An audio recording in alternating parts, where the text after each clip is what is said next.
What's happening, folks? Welcome back to the channel, Mount Olympus RC. Olympians, thanks for tuning in again. If you are new to the channel, happy to have you. Today, on my 1 year anniversary of this guy right here, Hobby Plus CR18p Evo Pro, we're going to be discussing those. What it's like to live with the thing for a year. I've had it for a year. We're going to talk about that. We're going to talk a little bit about the actual coincidence that was Hobby Plus releasing the CR18p Pro and how it is almost identical to this one now. So that's fun. Kind of a happy coincidence there. So buckle up, strap yourselves in, and let's dive into this. Oh, sick transition, bro. Here's the trucks in question. Evo Pro or Evo No? Straight out of the box. When they first made this one, happy 1 year anniversary, buddy. It was an Evo No. Great concept. The rig performed well. It had massive fatal flaws, which we'll jump into now. Fatal flaw of this guy, number one. Get you situated here, camera. Fatal flaw number one was, let's pop the tops on this. Brushless, brushed. You'll notice I have an Endura servo in there, because the hunk of junk plastic gear one broke in less than a week of me driving this. Less than a week. I actually pulled the one out of my 4M and put onto this so I could film an episode with it.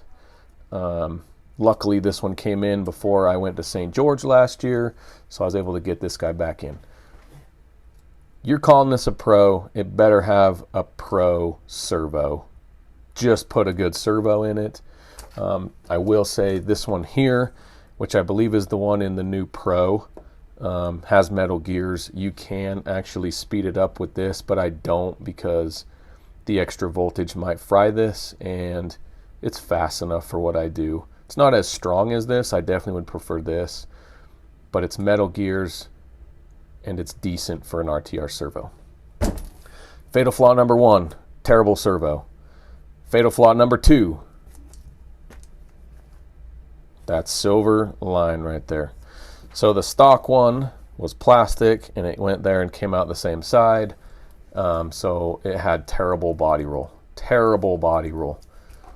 And it broke. Both of them broke. I want to say this one was about 48 hours of owning it, not even driving it, owning it, probably a battery and a half's worth of life, and that one broke even quicker. So I'm not sure how those drive shafts ever made it off the production line, and I also don't know why, when you have a Pro, you don't just put a metal drive shaft on it, especially when you're going brushless, because this thing has so much torque for the small motor. It had no chance. It was like trying to drive a 3500 diesel with a stick of butter for a drive shaft. I know there's some people that they haven't broken on, but I've had two of them and 100% of them have broken. So there it is. Last fatal flaw, which is unfair to show you on this because the transmission's stripped out, so it's got like an additional 3/4 of an inch in slop right now. But I should not be able to do that.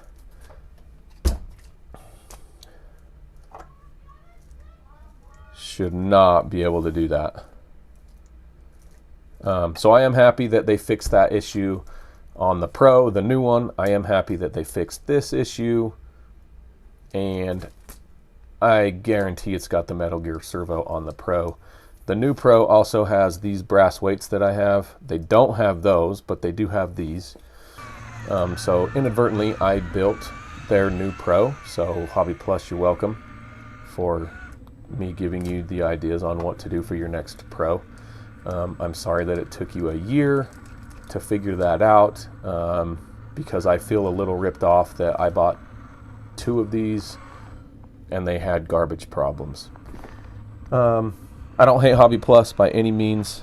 I still love these things, even though there's a lot of bad things on these 2 versions. Thank goodness they fixed them for the Pro, which doesn't have a 2-speed transmission. Enough of that though, because I want to get into my plans on the brushed one. I'm going to be swapping that motor for either one that fits, that doesn't interfere with the links, or I'm just going to go brushless on it, because I don't even plan on adding lights or anything, so I don't need all these extra ports. One of those 2 things is going to happen. That project is way further down the road. But I want to talk about this a little bit. My plans for this. So here's another thing. I don't know why they call this a Pro. Is it because they have an aluminum comp style low LCG chassis? Is it because, and now this isn't the new one, and it actually is the new one still, the new Pro or even the Evo Pro. Why is it called a Pro? Compare it to the Evo T-Hunter or the Rock Van or the Harvest or even the Furatech Jeep and Power Wagon, whatever it is. There is literally one thing that I can say makes it a Pro. Standard portal axle shaft, Pro axle shaft. They extended it by like 5 millimeters per side, which, sure, great, gives it some good side hill. But it's ridiculously wide. Like, it's ridiculously wide. So I'm going to do something on this one that is totally backwards from what everyone else is doing. I'm probably going to get called stupid and crazy for it, but you know what? That's what we're here for, is stupid and crazy. So this one is going to get some of these. It's going to get some of these. It's going to get those wheels because I'm going to put them back to that. I don't really want to pull the tires off of those, or I would use those. It's obviously going to get new transmission gears because these are stripped out. And I'm going to make this thing sit as low as I can without adding a crap ton of weight. Sadly, I am going to lose that weight in there because the shorter axles won't receive that. But I can live with that. I can live with that because I have found that just making these things heavy as crap doesn't always make them perform better. So yeah, there you have it. I don't have anything else to say except thanks for tuning in. Go ahead and subscribe here. And well, I'm not going to put a button. I'm just going to put the word subscribe. You have to push the button down below. So go ahead and do that. Go ahead and give me a thumbs up. Give me your opinions on this in the comments. Because the other fatal flaw of Hobby Plus, not just this, is that there are no freaking upgrades for it. None. You can't find hardly anything. And people are going to say, yeah, look at the Furatech, look at this, look at that. Yeah, but there's still just nothing except the helicopter flying over my house. Other than that, there's not much upgrades. Give us some upgrades. Please, give us some upgrades for this. Please. I'm asking nicely. Anyways, Olympians, newcomers, we'll catch you guys later on the next one, where we're going back to the Fun Factor board for the second round of that. This Power Wagon's going to get a buddy up there. Then after that, we're going into this Power Wagon, first episode of the build series. I'm super stoked. I got to test this out the other day, and I haven't been giddy like that driving a car in a long time. Like, I've talked way too long because I love talking about RC cars. So we'll catch you guys on the next one. Thanks for tuning in to Mount Olympus RC.